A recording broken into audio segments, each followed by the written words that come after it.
Assalamualaikum warahmatullahi wabarakatuh. Saya Amanda Yasmin dari Prodi Akuntansi akan menjelaskan sedikit tentang karya tulis ilmiah yang sebelumnya telah dipaparkan atau dipresentasikan oleh kelompok 5.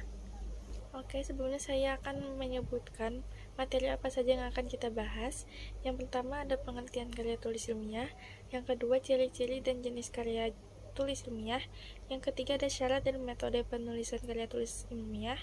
Lalu yang keempat, ada sikap ilmiah dalam penulisan karya tulis ilmiah, dan yang terakhir ada sistematika atau kerangka penulisan atau penyusunan karya tulis ilmiah. Oke, pertama yang kita bahas adalah pengertian karya tulis ilmiah. Pengertian karya tulis ilmiah menurut beberapa sumber yaitu sebagai berikut. Yang pertama, karya ilmiah atau yang sering disingkat menjadi KTI merupakan hasil dari litbang atau tinjauan, ulasan atau review, kajian, dan pemikiran yang sistematis kemudian dituangkan oleh perseorangan atau kelompok sesuai dengan kaidah yang berlaku. Berdasarkan LIPI 2012.22. Yang kedua, karya tulis ilmiah atau KTI terdiri dari dua kata, yaitu karya dan tulis, yang artinya karya adalah suatu pekerjaan hasil perbuatan, ciptaan, sedangkan tulis adalah huruf atau angka yang dibuat dengan pena, bersurat, atau yang sudah disetujui, yang ada tulisannya KBBI. Yang ketiga, karya tulis ilmiah atau KTI adalah tugas akhir mahasiswa berupa laporan studi kasus atau hasil penelitian, baik secara mandiri dengan bimbingan dosen sebagai persyaratan memperoleh derajat gelar ahli. Berdasarkan Pedoman Penulisan Karya Ilmiah 2019.22. Yang kedua, ada ciri-ciri dan jenis karya tulis ilmiah. Yang pertama kita bahas adalah ciri-ciri karya tulis ilmiah. Yang pertama ada objektif, yang kedua netral, ketiga sistematis, yang keempat logis, lalu menyajikan fakta atau bukan emosi maupun perasaan, yang keenam tidak pleonastik, dan yang ketujuh bahasa yang digunakan merupakan bahasa ragam formal. Lalu jenis karya tulis ilmiah yang pertama adalah laporan penelitian, ada makalah, artikel, skripsi, tesis, dan disertasi.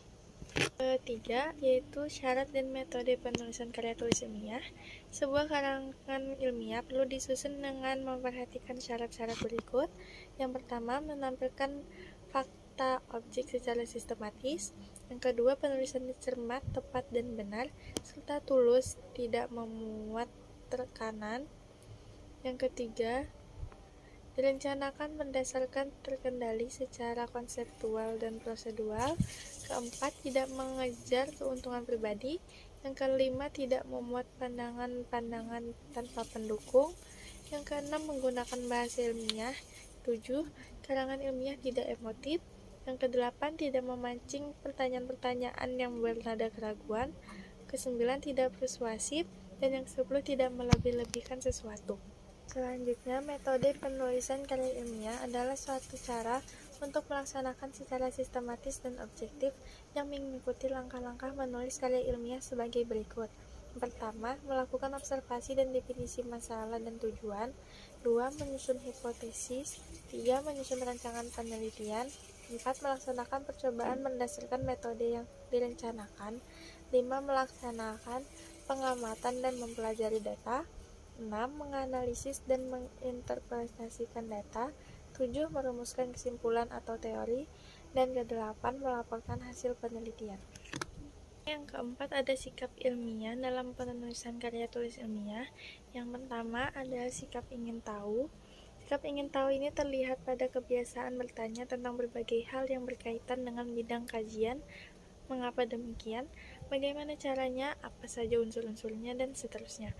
Lalu ada sikap kritis.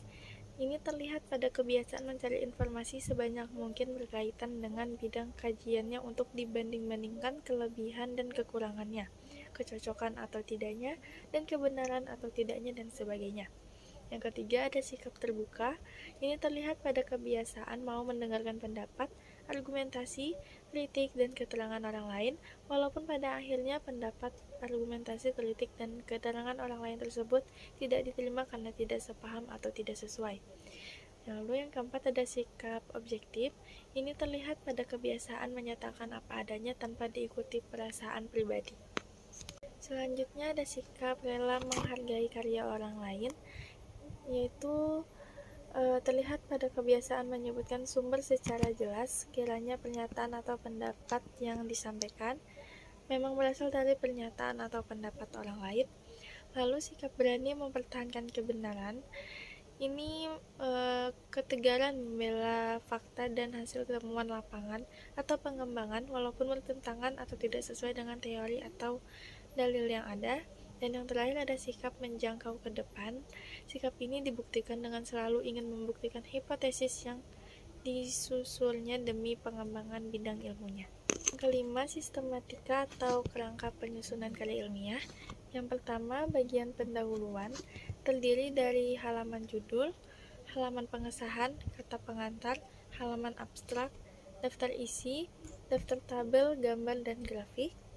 Lalu, kedua ada bagian isi yang terdiri dari pendahuluan, terbagi menjadi latar belakang masalah, rumusan masalah, tujuan dan manfaat penelitian, serta metodologi penelitian.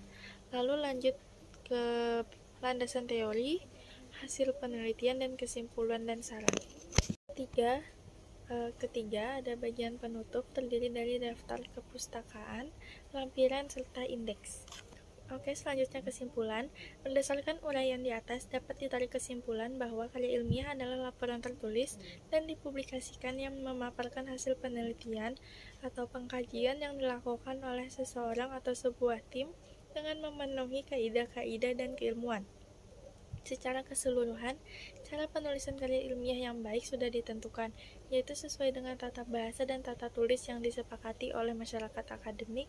Adapun yang masuk ke dalam hasil pengkajian kami meliputi masalah penelitian, tujuan, metode, kajian teori, objek data, variabel, dan hasil penelitian. Sekian pemaparan materi dari saya. Mohon maaf apabila ada salah kata. Wassalamualaikum warahmatullahi wabarakatuh.